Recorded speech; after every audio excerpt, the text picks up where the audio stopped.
บายดีพี่น้องมาเด้อกินข้าวเปียกเส้นพี่น้องข้าวเปียกเส้นใหญ่เนาะข้าวเปียกเส้นใหญ่พี่น้องส้มนัวๆพี่น้องนะกินน้ำกันครับโอเคแล้ว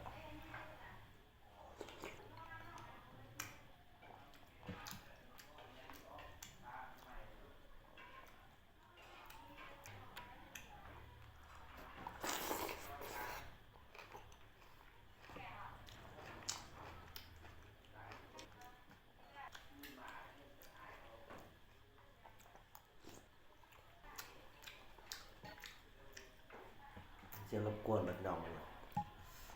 สงกรานต์เนาะบนปีใหม่เสียงรบกวนเนาะพี่น้องเนาะขออภัยเด้อ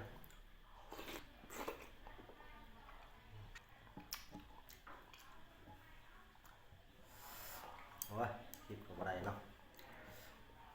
มื่นเนาะมื่นลื่นพด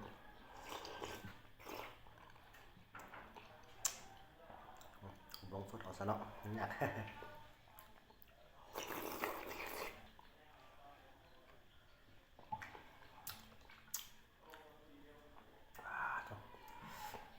เป็นมะนาวลายนะเปรี้ยวส้มเนาะ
หมดพอดีพี่น้องคลิปนี้ก็พอสำหรับพี่น้องเนาะ